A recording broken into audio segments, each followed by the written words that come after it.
مولانا الیاس قادری صاحب نے ایک ہیلا بیان کیا ہے نمازی کے آگے سے گزرنے کا طریقہ، اور وہ یہ بیان کیا ہے ہیلا کہ ایک بندہ نمازی کے سامنے آ کے کھڑا ہو جائے، دوسرا آگے سے گزر جائے، ٹھیک ہے نا، پھر وہ سامنے آ کے کھڑا ہو جائے اور یہ یوں گھوم کے گزر جائے۔ تو وہ ہیلا انہوں نے بیان کیا، اس پہ لوگوں نے بہت مذاق اڑایا ہے، لیکن یہ ہیلا بالکل درست ہے، صحیح ہے نا۔ ہر چیز جب تک آپ کو علم نہ ہو نا، خام خواہ میں مذاق نہیں اڑانا چاہیے۔ یہ ہیلا بالکل درست ہے۔ جو لوگ مذاق اڑا رہے ہیں ان کے پاس علم نہیں ہے۔ شریعت میں ہیلے اور تدبیروں کی دو قسمیں ہیں۔ ایک وہ ہیلے جو بنی اسرائیل کے ہیلے تھے کہ اس سے حرام کو کیا کیا جا رہا ہے، حلال، کہ ہفتے کے دن شکار منع ہے تو انہوں نے کہا جال لگا لو، اتوار کو کریں گے، تو وہ شکار تو ہو گیا نا ہفتے کو، مچھلیاں تو پھنس گئی جال میں۔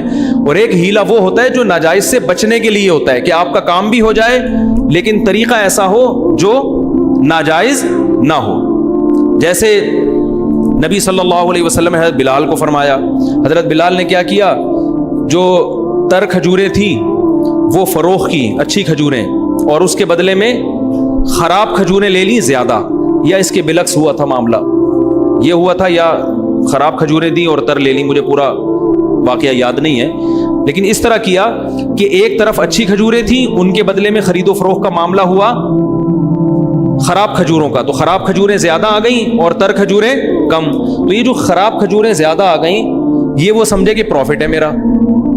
بھائی جب آپ مہنگی چیز دیں گے تو سستی چیز زیادہ مل جائے گی نا۔ تو نبی صلی اللہ علیہ وسلم نے فرمایا ہوا عین الربا، یہ تو خالص سود ہے۔ تو آپ نے ان کو ہیلا بتایا جس کا رزلٹ یہی نکلا ہے، لیکن طریقہ کیا ہو گیا، جائز۔ وہ کیا ہیلا بتایا کہ یہ اچھی کھجوریں بازار میں فروخت کرو، کچھ پیسے آئیں گے، ان پیسوں سے خراب کھجوریں لے لو، وہ اتنی مقدار میں زیادہ آئیں گی، تو رزلٹ تو وہی نکلا نا۔ لیکن پہلے سود کے طریقے پر تھا، اب تجارت کے طریقے پر ہو گیا۔ اب یہ ایسی تجارت ہے جس میں سود نہیں ہے، کیونکہ مارکیٹ میں اچھی کھجوریں مہنگی بکتی ہیں، زیادہ پیسے آئیں گے، ان زیادہ پیسوں سے آپ زیادہ پرانی کھجوریں زیادہ لے سکتے ہیں۔ سمجھ میں آ رہی ہے بات؟ تو نمازی کے آگے سے گزرنا منع ہے۔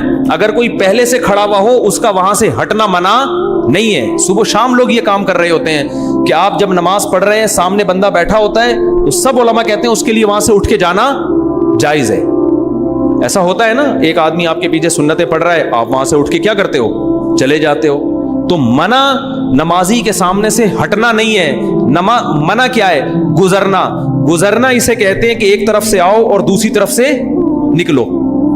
تو اب وہ جو الیاس قادری صاحب نے ہیلا بتایا ہے وہ فقہا نے بیان کیا اور بالکل درست بیان کیا ہے کہ آپ گزرنے کے عمل سے بھی بچ جاؤ گے لیکن آپ دوسری طرف چلے بھی جاؤ گے، کیونکہ سترا اگر کوئی آڑ سامنے ہو تو پھر نمازی کے آگے سے گزرنا منع نہیں ہے۔ تو اس کا یہی تدبیر ہے، یہی طریقہ ہے کہ آپ کو اگر کہیں جانا ہے اور آپ نمازی کے آگے سے گزرنا چاہتے ہیں تو ایک آدمی نمازی کے آگے کھڑا ہو جائے، یہاں گزرنے کا عمل نہیں ہوا، یہ سترے کا کام دے گا، دوسرا وہاں سے کیا کرے، گزر جائے۔ اب جب یہ گزر جائے گا تو اس کا گزرنا کیا ہو گیا، جائز۔ یہ واپس نہیں ہٹ سکتا کیونکہ یہ یہاں سے آیا ہے، یہاں سے آ کے اگر ادھر جائے گا تو اس کا عمل بھی کیا کہلائے گا، گزرنا۔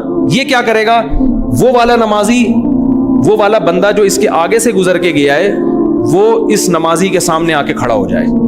نمازی کے سامنے آ کے کھڑے ہونے کے ناجائز ہونے کی کوئی دلیل نہیں، اس طرف رخ کر کے کھڑا ہو جائے نا، کوئی دلیل نہیں ہے۔ اب وہ بندہ کیا کرے گا، جہاں سے آ کے کھڑا ہوا تھا واپس وہیں جائے اور یہاں سے آگے آ کے گزر جائے۔ تو اس گزرنے کے بھی ناجائز ہونے کی کوئی دلیل نہیں ہے کیونکہ یہ سامنے کیا ہے، سترا ہے۔ اور اب جو پرانا بندہ تھا وہ اپنی جگہ سے ہٹ جائے کیونکہ اس کے ہٹنے کے بھی ناجائز ہونے کی کوئی دلیل نہیں ہے، کیونکہ یہ گزرا جب تھا تو سترے کے آگے سے گزرا تھا اور ہٹ جب رہا ہے تو یہ عمل گزرنا نہیں ہے۔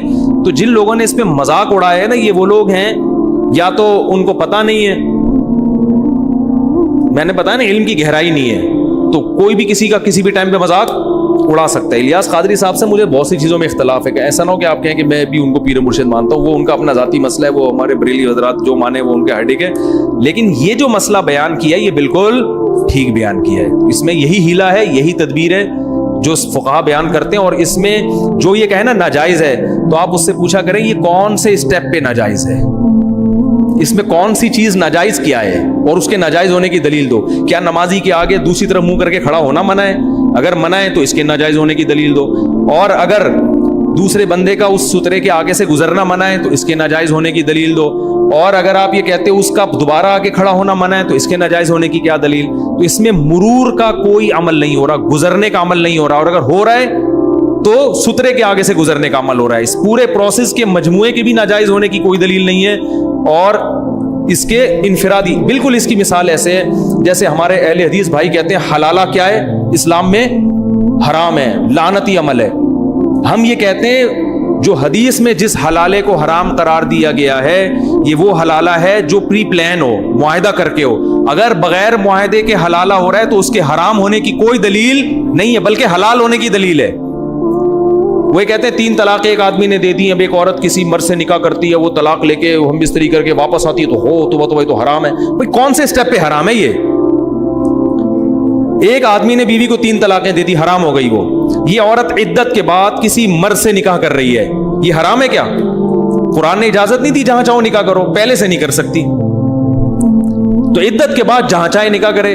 جب اس نے عدت کے بعد کہیں نکاح کر لیا اور اس مرد نے ہم بستری بھی کر لی، اس کے لیے طلاق دینا حلال ہے یا حرام ہے؟ جائز ہے بالکل، بلا وجہ طلاق اچھی چیز نہیں ہے، لیکن کسی وجہ سے دینا بالکل جائز ہے۔ اور وجہ میں یہ بھی ہو سکتی ہے کہ بھائی یہ میرے ساتھ رہنا نہیں چاہتی بلکہ اس کے بچے پہلے شوہر سے، لہذا یہ اس کے ساتھ رہنا چاہتی ہے۔ اس بیس پہ بھی اگر کوئی طلاق دیتا ہے تو طلاق اگر کسی معقول وجہ سے دی جائے تو اس کے ناجائز ہونے کی آپ کے پاس کیا دلیل ہے؟ ایک صحابی کی 2 بیویاں تھیں، عبد الرحمن ابن عوف جب ہجرت کر کے گئے، اجنبی تھے، ان کو کوئی عورت نکاح کے لیے نہیں مل رہی۔ ان صحابی نے عرض کیا کہ ان صحابی نے فرمایا کہ میری 2 بیویاں ہیں، آپ کو نکاح کے لیے کوئی عورت نہیں مل رہی ہے، میں اپنی ایک بیوی کو طلاق دے دوں گا، آپ عدت کے بعد اس سے نکاح کر لیں۔ بات آ رہی ہے سمجھ میں؟ یہ انصار صحابی تھے۔ تو عبد الرحمن ابن عوف رضی اللہ عنہ نے فرمایا کہ نہیں، اس کی ضرورت نہیں ہے۔ کچھ دنوں میں ان کو رشتہ مل گیا تو نبی نے تو یہ نہیں کہا۔ ایک صحابیہ، بخاری مسلم کی حدیث ہے، نبی صلی اللہ علیہ وسلم کے پاس آئیں کہ میرے شوہر نے 3 طلاقیں دی تھی، میں نے فلاں سے نکاح کیا لیکن وہ ہم بستری پر قدرت نہیں رکھتے اور میں پہلے شوہر کے پاس جانا چاہتی ہوں، کہ تو کیا میں طلاق لے کے جا سکتی ہوں؟ آپ نے فرمایا نہیں، جب تک وہ ہم بستری نہیں کر لیتا آپ پہلے کے لیے حلال نہیں ہو۔ تو ان صحابیہ نے جو یہ کہا تھا کہ میں طلاق لے کے کہاں جانا چاہتی ہوں؟ پہلے شوہر کے پاس، تو نبی نے تو یہ نہیں کہا کہ یہ تو حلال ہے، یہ تو غیرت کے خلاف ہے، یہ تو بالکل غلط کر رہی ہو۔ بھائی عورت کو اگر معقول وجہ سے مرد طلاق دے دیتا ہے تو اس کے ناجائز ہونے کی کوئی دلیل نہیں ہے، عورت کا نقصان ہی نہیں ہے، اس میں فائدہ ہے بلکہ تو اس کو پرانا میاں یاد آ رہا ہے بھائی چھوڑ دو، تو اگر چھوڑ دے تو فقہا قرآن و سنت کو زیادہ سمجھتے ہیں۔ فقہا کہتے ہیں ایسی صورت میں چھوڑنا نہ صرف جائز بلکہ باعث ثواب ہے، کیونکہ اس طلاق میں عورت کو کیا پہنچایا جا رہا ہے؟ فائدہ پہنچایا جا رہا ہے، اس کے ناجائز ہونے کی کوئی دلیل نہیں ہے۔ پھر جب اس دوسرے میاں سے عدت عورت کی پوری ہو جاتی ہے تو اس عورت کے لیے جائز ہے دنیا میں جس مرد سے چاہے نکاح کرے۔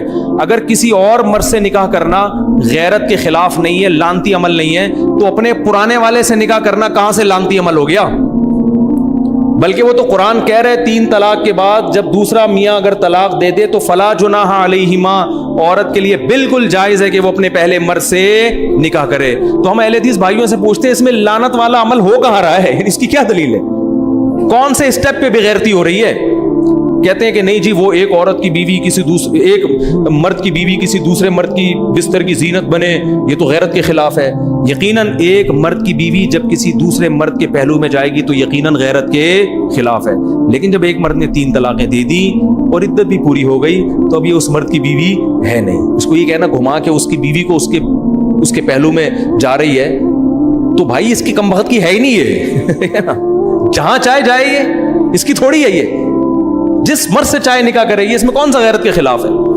تو جب وہ چلی گئی اس کے پاس، اس کی بیوی ہے ابھی ہے، اب اس کے پاس نہ جانا تو غیرت کے خلاف ہے، جانا غیرت کے خلاف نہیں ہے۔ پھر اس کی مرضی رکھے یا چھوڑے، اگر وہ چھوڑ دیتا ہے کسی بھی وجہ سے چھوڑ دیتا ہے، بعض دفعہ بد اخلاقی وجہ ہوتی ہے، بعض دفعہ وجہ ہوتی ہے بھائی یہ جوڑ کی شادی نہیں ہے میں ٹینشن میں آ گیا ہوں، بعض دفعہ یہ بھی وجہ ہو سکتی ہے کہ بھائی اس کے دل میں تو پرانا والا بیٹھا ہوا ہے، یہ تو وہیں جانا چاہتی ہے۔ آدمی نہیں رکھتا ایسی عورت کو جو کسی اور مرد کو دل میں رکھے ہوئے، آدمی کہتا ہے چھوڑو یار، ایسے موقع پہ چھوڑ دینا بہتر ہوتا ہے۔